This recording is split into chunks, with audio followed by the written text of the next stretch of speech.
Good evening, everybody. I'm Joshua Orro, the Mustang Prince, and welcome to Mustang Prince Orro Reports. You know, for some time now, Dreamworks has been collaborating with Netflix on a few different animated projects, those being Troll Hunters and Spirit Riding Free, which I think are both great animated shows, and they both got great follow-up shows like Tales of Arcadia and Writing Academy. But this blog is not about them, because just recently, DreamWorks gave us their first full-length animated Netflix movie. But is it any good? Well, let's find out. Released on Netflix on February 2nd, 2024, the movie is Orion and the Dark. Now, on for the plot of the movie.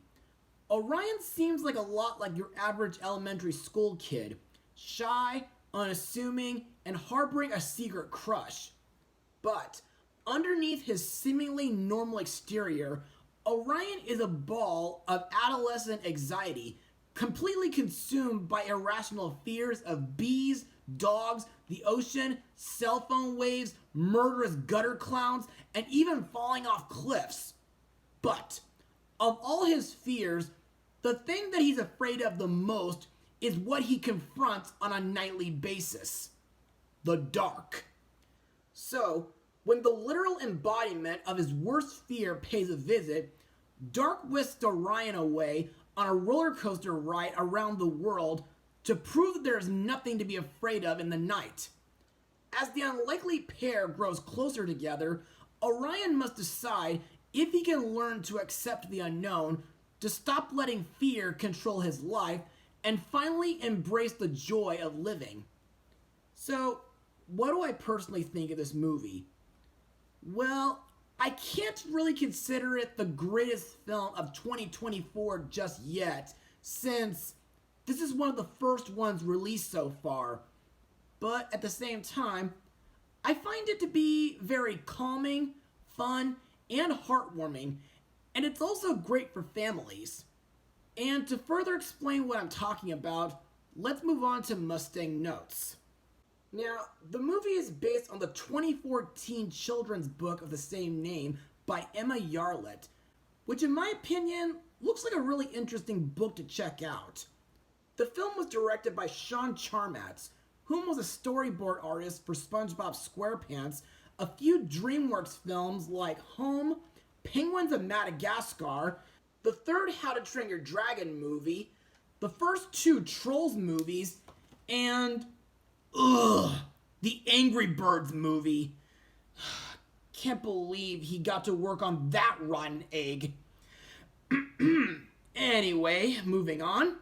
The film's screenplay was written by Charlie Kaufman, whom I remember as the director of Anomalisa, and the movie debuted several segments at the annual Annecy International Animation Film Festival. The CGI animation for the movie was provided by Micros Animation, who previously worked with DreamWorks on Captain Underpants, the first epic movie, and while I didn't care about that movie, I think Micros' style is pretty good, and I love how they depicted the nighttime environment during Orion and Dark's journey to help him overcome his fears. Also, I think the story is pretty relatable and sympathetic at times, and spoiler alert, I find it surprising that it involves children from 3 different generations. Anyway, that's all I got for Mustang notes, so let's move on to the characters and their voice actors. The main character, Orion, is voiced by Jacob Tremblay, best known from Cartoon Saloon's My Father's Dragon, The Smurfs 2, Wonder, Pixar's Luca, and of course, the Little Mermaid remake from last year. Orion is an 11-year-old overthinking boy who has a plethora of fears, ranging from dogs, bees, the ocean, and most of all, the dark. To me, this kid is pretty relatable and sympathetic due to the fact that I was afraid of certain things when I was his age. but at the same time, I think his fears can be a little bit irrational sometimes. Plus, he's kind of like a mix of Charlie Brown, Richard Tyler from the Pagemaster, and a little bit of Pajama Sam. Plus, I find it interesting that he's named after a constellation known as Orion the Hunter. Next up is Dark, voiced by Paul Walter Hauser, whom I remember as Horus in the 2021 Cruella movie. This character is a 500 million year old thrill-seeking adventurer who whisks away Orion from his usual bedtime to a magical adventure filled with unexpected encounters and a compelling revelation. Plus, Dark is very sad with the fact that many people are afraid of him, which almost makes him pretty similar to Darkness from the first Pajama Sam game. In my opinion, underneath his appearance, I find Dark to be a really fun character, and I like to consider him as one of my favorite characters in this whole movie. And now, let's meet Dark's co-workers, the Night Entities. First is Sweet Dreams, voiced by Angela Bassett, whom was in Disney's Meet the Robinsons, the MCU's Black Panther movies, Bumblebee, aka Nightformers, Pixar's Soul, and Henry Selick's Wendell and Wild. Her job is to help everybody have a worthwhile sleep, and she's described as the most poetic among the Night Entities. Plus, Sweet Dreams uses her gift to unearth people's subconscious and give them a good time while dreaming. Also, I like that she serves a very important role during the final climax. Next is Sleep, voiced by Natasha Dimitru, who I know from The Magician's Elephant and Teenage Mutant Ninja Turtles Mutant Mayhem. Sleep is, as always, sleepy and cranky, yet she's an adorable night entity who uses her magic pillow to help people get to sleep. Though the way she uses it may seem like she's killing them, much to Orion's horror.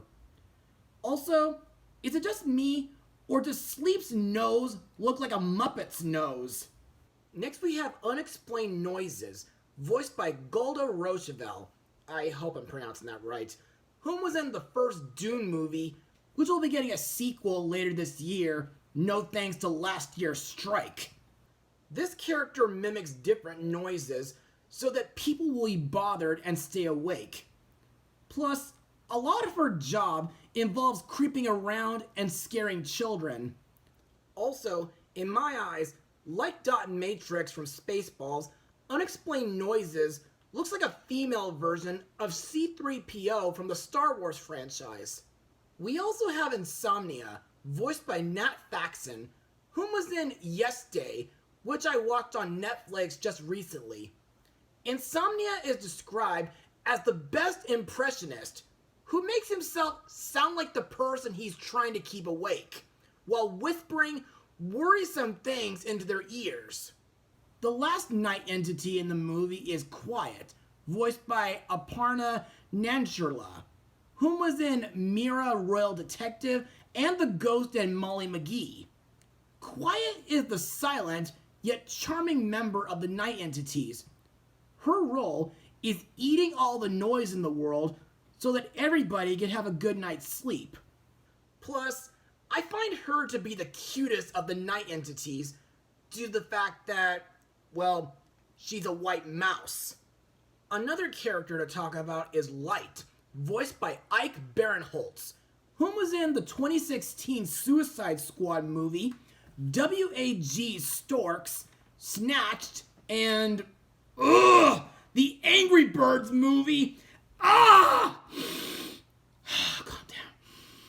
down, Joshua, you can do this. Now, while Light is not the antagonist, he's still considered as Dark's arch enemy, due to them both being opposite to each other. To me, Light is a charismatic entity who often says that he loves his job. Plus, he seems to have the personality of a morning radio host, kind of like Robin Williams in Good Morning Vietnam. The last character to talk about is Hypatia, voiced by Mia Akini Brown. This character is Orion's daughter from the future who is also afraid of the dark.